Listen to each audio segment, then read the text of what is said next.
É isso aí, meu querido. Voltou? Então chega mais, que agora a notícia é quente.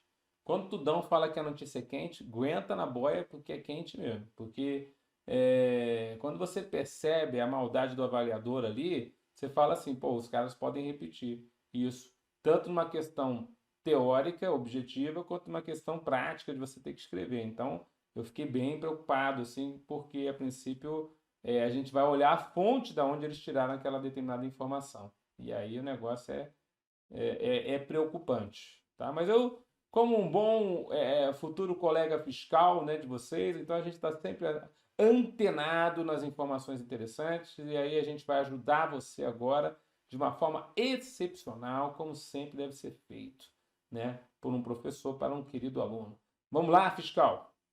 Vamos lá, então vamos fazer a questão do último concurso. Aliás, vamos ver que com o instrumento do artigo 18, parágrafo 2º da lei do imposto a 5.900/96, você já tem instrumento para resolver essa questão. Vamos ver se você consegue resolver essa questão ou se você precisaria de algo mais que você não vai encontrar em lugar nenhum na legislação do estado de Alagoas. Vamos ver juntos? Vai na telinha, então. Vamos ver se você é um cara bom, um cabra bom, que nem o povo aqui de Alagoas fala. Olha lá, prova do auditor fiscal, à luz da legislação que dispõe sobre o ICMS no estado de Alagoas. Então, ele só fala o seguinte, à luz da legislação do ICMS. Ele fala, Lei 5.900/96. Julgue o item, certo ou errado. Beleza, tá bom. Vamos ver a pergunta. Então, é à luz da lei. Até agora, você já estudou 18 artigos da lei comigo. Então, vamos lá. Pessoa jurídica que tem como objeto atividade principal a locação de veículos e os vende após o prazo previsto em lei, é contribuinte do ICMS por ter praticado por si só ato comercial e operação de circulação de mercadorias. Tudão? Cara, na boa, deixa eu falar uma coisa para você. Eu estudei aí o artigo 18, parágrafo 2º inteiro. Decorei lá os 11 contribuintes do ICMS aqui no estado.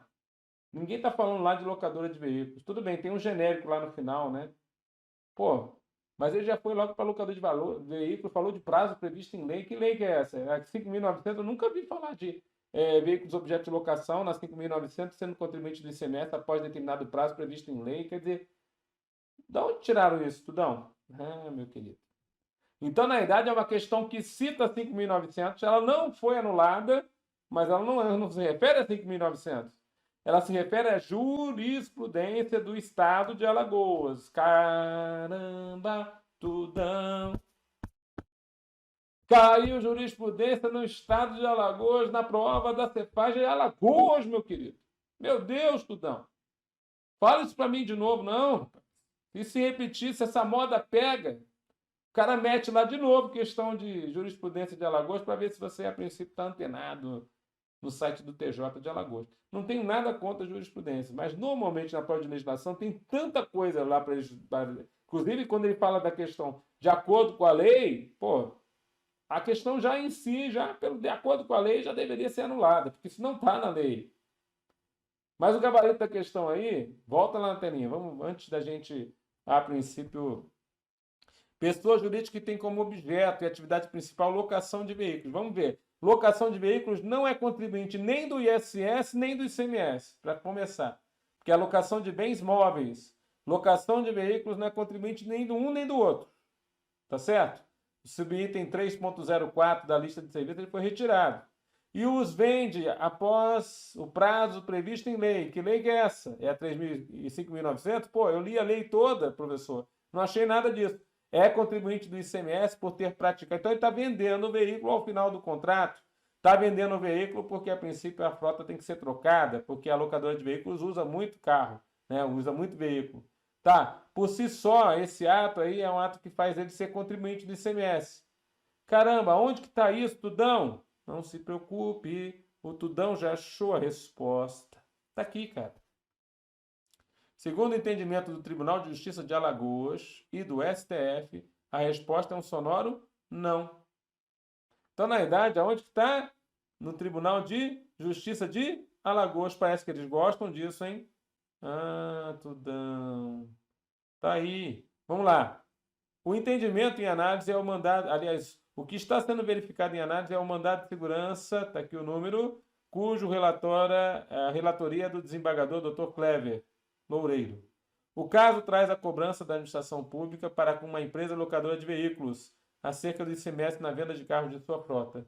Dessa forma, a empresa fez o uso do mandado de segurança preventivo para impedir a cobrança do ICMS na venda dos seus veículos. Olha, veja, esse papo todo é papo de prova, tá?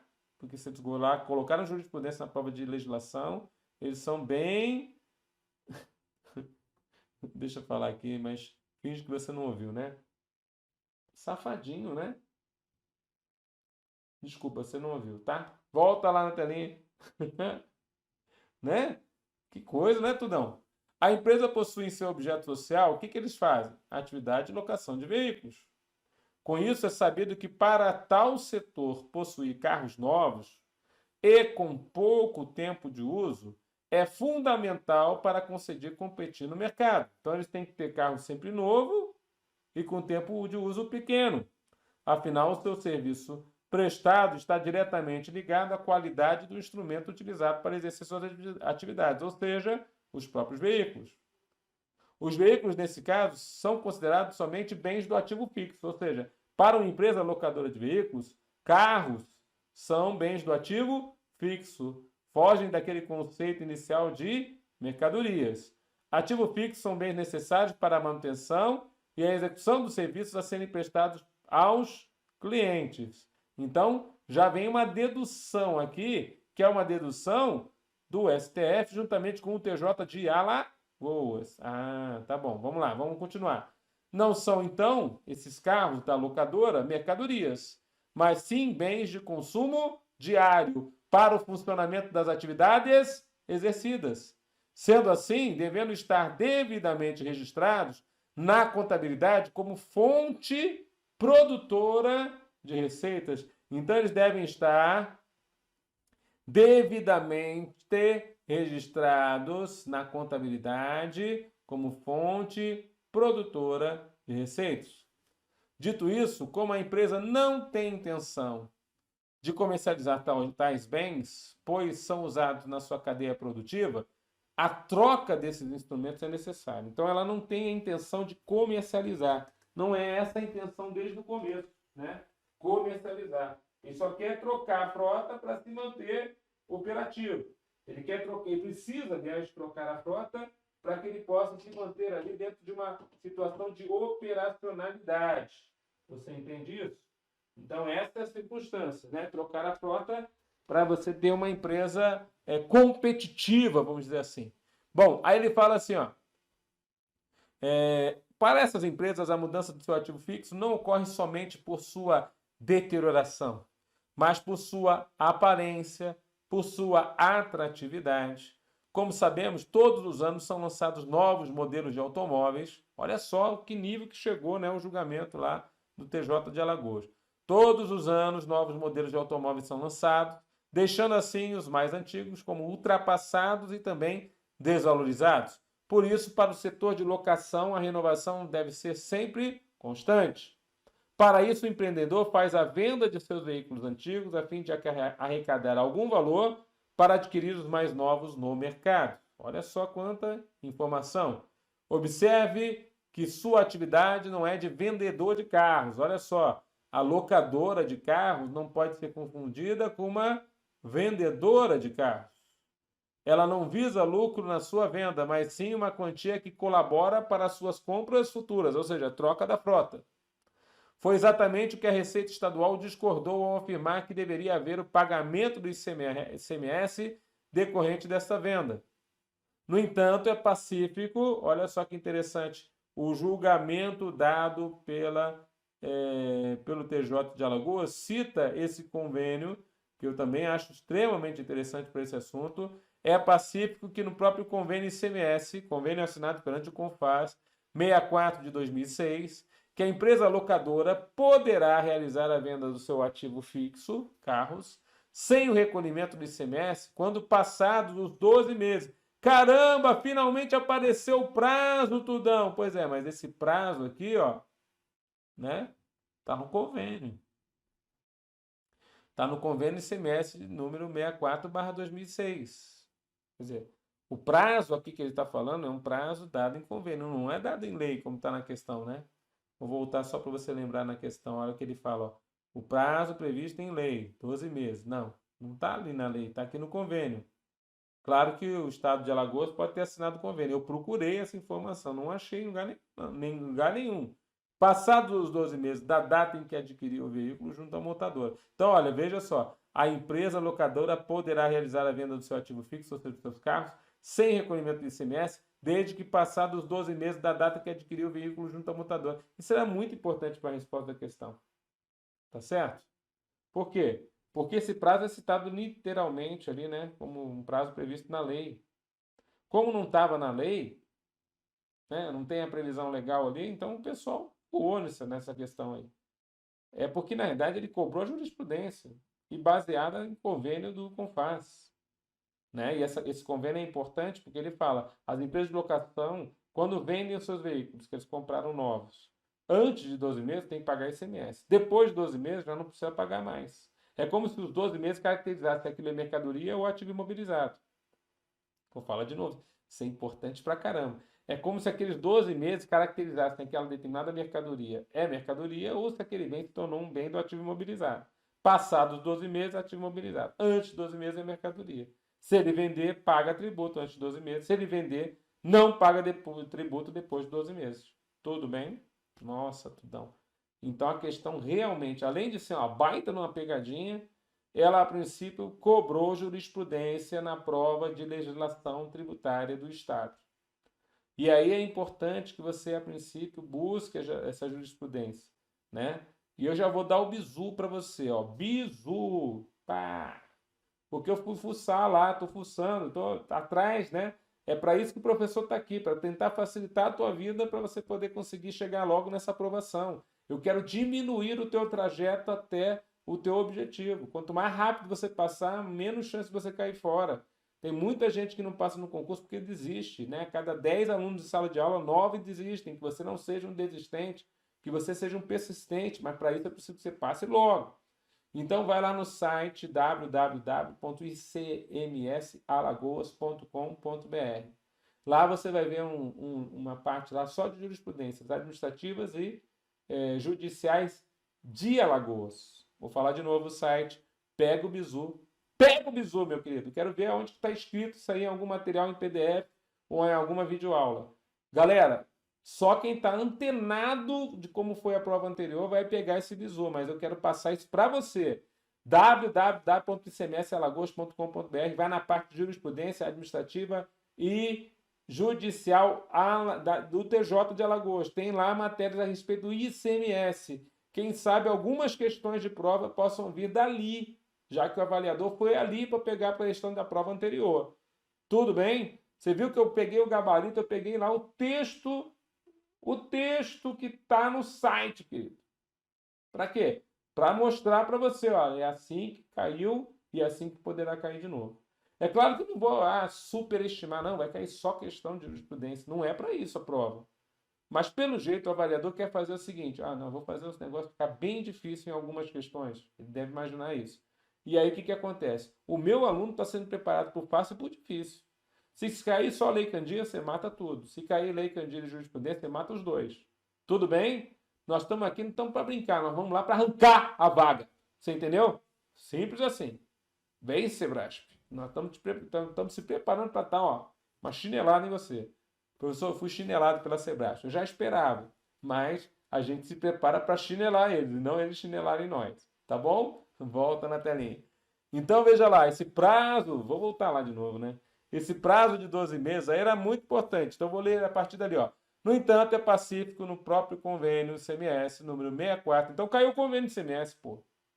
Se você não soubesse, por exemplo, a jurisprudência de Alagoas, você teria que saber o convênio, né? Porque estava no convênio o prazo. Que a empresa locadora poderá realizar a venda do seu ativo fixo, carros, sem recolhimento do ICMS, passados os 12 meses da data que adquiriu o veículo junto à montadora. Assim também entende o Supremo Tribunal Federal, que afirma não se tratar de circulação de mercadorias tributáveis, mas de simples alienação eventual de bens do ativo permanente. O ICMS, então, não incide em tal operação. Bom, a prova foi em 2020. Eles pegaram uma jurisprudência de 97, super atualizada, hein, Tudão? Meu querido, tem que ir lá no site. Se você for lá no site, você vai ver algumas possíveis questões, aí você vai falar comigo. Pô, Tudão, valeu a pena, hein? Dei uma lidinha lá, dei uma olhadinha lá e ajudou já a poder pegar uma boa parte de questões aí. Tudo bem? Porque se você falar que 97 é algo atualizado, você está, né, tá pegando pesado. Volta na telinha. Portanto, a venda de ativo fixo de uma empresa não configura uma relação comercial, mas uma relação de venda entre iguais. Então, se não é uma relação comercial, não é operação para fato tirador do nosso ICMS, não há que falar de ICMS na jogada, então, por isso, a resposta da questão, vou voltar para a questão, né? Olha lá. Pessoa jurídica que tem como objeto a atividade principal locação de veículos e os vende após o prazo previsto em lei. Que prazo é esse? 12 meses. Veja, mas eles não deram prazo, meu Deus. Tá bom. Vamos acreditar que é o de 12 meses. É contribuinte do ICMS? Não, não é. Por ter praticado por si só ato comercial. Olha aqui o julgado. Ter praticado ato comercial e operação de circulação de mercadorias. Olha o final do julgado aqui, o que está escrito aqui? Ó, portanto, a venda de ativo fixo de uma empresa não configura uma relação comercial, né? Não configura uma relação comercial. Não configura. Então, lá na questão, propriamente dita, você vai colocar lá como a informação aqui é errada. Né? Está falando aqui, ó, é um ato comercial? Não, não configura relação comercial. Então, errado é o gabarito dessa questão. Falei para você que caiu jurisprudência do TJ de Alagoas na prova dos senhores? Comprovei agora. Beleza? Não estou aqui querendo ser o dono da verdade, não. Pelo contrário, eu fico até meio triste de ouvir esse tipo de questão na prova, porque dificulta mais o trabalho de vocês até chegar nessa aprovação, né? Mas, se a princípio ele pega aqui para a prova de legislação, talvez ele pegue também para direito tributário. Então, vamos tentar se cercar aí do boi, né? Já que Tudão está falando, vamos pegar essa informação e levar para a prova. Tudo bem? Volta lá na telinha, vamos continuar então. Vamos agora para outro importante tema, que é o tema relacionado ao conceito de estabelecimento aqui no Estado. Então, o conceito de estabelecimento, ele fala o seguinte, artigo 19, estabelecimento é o local privado ou público, local privado, ou seja, o local de uma pessoa jurídica, direito privado, local público, então um local que a princípio seja de um ente tributante, por exemplo, o local da União, do Estado, do município, edificado, ou seja, construído, né, um galpão, um barracão, uma sala comercial, ou não, pode ser a céu aberto, né, então a fazenda, né, um espaço ali na rua, né, para o feirante, né, o camelô, próprio ou de terceiro, ou seja, a própria pessoa jurídica ali, contribuinte, ela tem aquele estabelecimento, ou de terceiro, ela aluga, onde uma pessoa pode ser física ou jurídica, exerça sua atividade em caráter permanente ou temporário, quer dizer, ela pode abrir a empresa e funcionar em caráter permanente. Ou ela pode, a princípio, ter a empresa e funcionar somente em caráter temporário, bem como onde se encontrem armazenadas as mercadorias. Então, o local de armazenagem de mercadorias também é considerado estabelecimento para fins de incidência do nosso ICMS. Tudo bem, pessoal? Então, galera, guarda isso. O estabelecimento é esse local físico, né? Pode ser próprio, pode ser de terceiro, pode ser construído, edificado ou não, pode ser privado, pode ser público. A atividade lá vai ser em caráter permanente ou meramente sazonal, só num determinado período do ano. Não importa. Esse estabelecimento físico é o local em que nós procuramos para justamente encontrar o contribuinte e fazer as nossas notificações. Ele é um grande indício do nosso domicílio fiscal. Quer dizer, qual que é o domicílio fiscal em que eu vou encontrar este contribuinte do imposto? Tá certo? Bom, Tudão. E aí ele fala mais do seguinte, vamos ver mais lá. Equipara-se a um estabelecimento autônomo. O que é ser autônomo? É andar sozinho. Então, equipara-se a um estabelecimento que anda sozinho. O veículo utilizado no comércio ambulante e o veículo usado na captura do pescado. que é esse veículo utilizado no comércio ambulante? A carrocinha do camelô, a carrocinha de cachorro-quente, o sorveteiro, o pipoqueiro. Então, todos esses são comerciantes ambulantes. Então, cada um deles é considerado um estabelecimento autônomo. Então, cada um deles tem que ter uma licença na prefeitura para trabalhar. Tem que ter uma licença na prefeitura para usar aquele local que eles estão parados ali. Então, cada um desses pequenos estabelecimentos tem que cumprir suas obrigações acessórias, porque são considerados autônomos, tá bom? O carrinho de picolé lá na praia é considerado autônomo em relação ao outro carrinho, em relação ao outro carrinho. O cara pode ter 10 carrinhos, ele tem que ter inscrição para poder usar cada um deles, né? Cada um deles tem que ter a sua autorização pela prefeitura local, tá bom? E o veículo utilizado na captura de pescado, a mesma coisa. Então, você vai sair com um barco de pesca, ele pode estar até vinculado a uma cooperativa de pescadores, mas cada barco tem seu registro, cada barco tem a sua inscrição, cada barco tem a sua autorização para zarpar, cada barco cumpre suas obrigações acessórias. Tudo bem? Isso é ser considerado um estabelecimento autônomo, por exemplo, a cooperativa. Continuando. Parágrafo 2º. Na impossibilidade de determinação, então, sendo impossível determinar o estabelecimento, considera-se como tal, para efeitos destas normas, o local em que tenha sido efetuada a operação ou prestação, encontrada a mercadoria ou constatada a prestação. Veja, na impossibilidade de determinação do estabelecimento. Então, aqui já é uma outra circunstância bastante interessante. Considera-se como tal, para efeitos destas normas, o local em que tenha sido efetuada a operação prestação, encontrada a mercadoria ou constatada a prestação. O que acontece aqui, Tudão? Tem situações que a gente não consegue saber qual que é o estabelecimento, claro, principalmente quando a situação está infracional, ou seja, está uma situação irregular perante o fiscal. O fiscal para um caminhão, ele vai pedir a nota fiscal, mesmo que seja eletrônica, quero ver o DANF, não tem DANF, não tem nota, está cheio de mercadoria, o caminhão está carregado. E aí o fiscal fala o seguinte, eu não consigo estabelecer qual que é o estabelecimento de onde saiu essa mercadoria. Não posso confiar, inclusive, na palavra do motorista. Então, o que eu vou falar? Eu vou falar que o estabelecimento é o local onde a mercadoria se encontra. Então, pode ser o quilômetro não sei quanto da rodovia, esse é o local que eu vou dizer que é o estabelecimento, para fins de, inclusive, eu saber o local da operação, saber para onde é devido o tributo, e tudo mais vai acontecer devido a essa presunção que o fiscal vai se utilizar. Por isso, a necessidade importantíssima desse parágrafo 2º no artigo número 19 da Lei do Imposto. Tudo bem? Continua. Bom, aí ele fala mais para nós, ó. Parágrafo 3º. Considera-se como estabelecimento autônomo, olha só, agora eu vou falar dos efeitos dessa autonomia, para efeito de manutenção e escrituração de livros e documentos fiscais, e, quando for o caso, para recolhimento do imposto relativo às operações e prestações nele realizadas, cada estabelecimento produtor, extrator, gerador, inclusive gerador de energia, industrial, comercial, importador, prestador de serviço de transporte, de comunicação do mesmo contribuinte. Então, se ele tiver várias unidades, cada um deles tem que manter a sua escrituração de livros e documentos fiscais. Cada um deles tem que, a princípio, cumprir suas obrigações acessórias.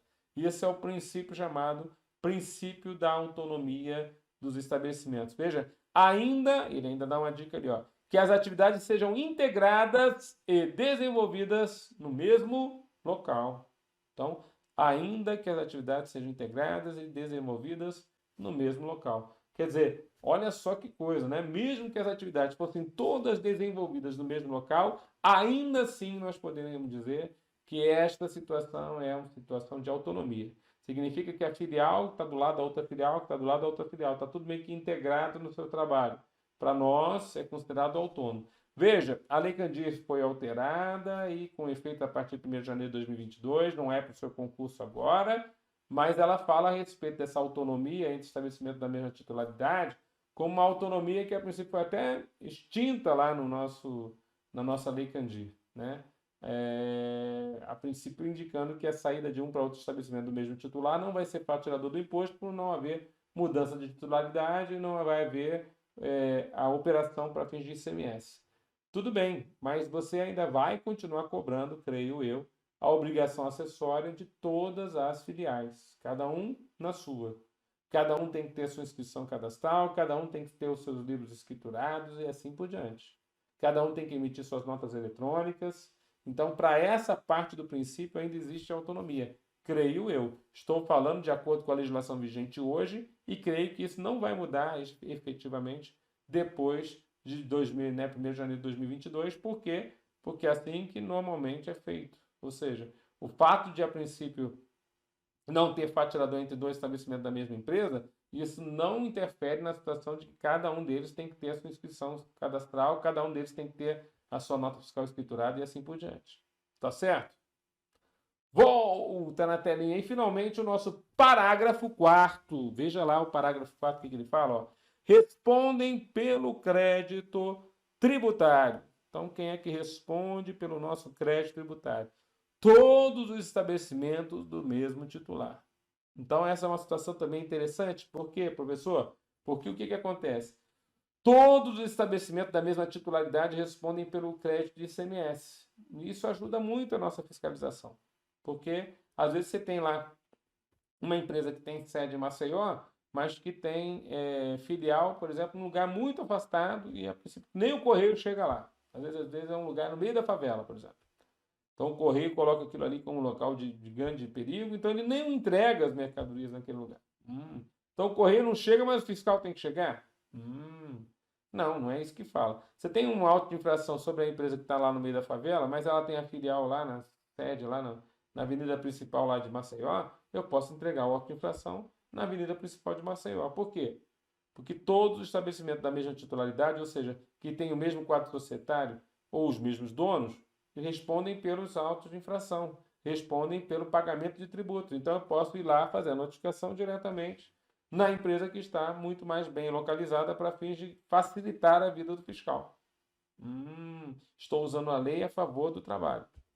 Ok, professor, entendi. Tudo bem? Guarda essa informação útil aí para você poder levar para a prova. Bom, temos mais informações interessantes, né? Mas o nosso próximo tema também é muito interessante. Vai falar a respeito da responsabilidade tributária, sujeitos passivos indiretos. Mas isso depois de um breve intervalinho. Eu te aguardo daqui a pouco. Até mais.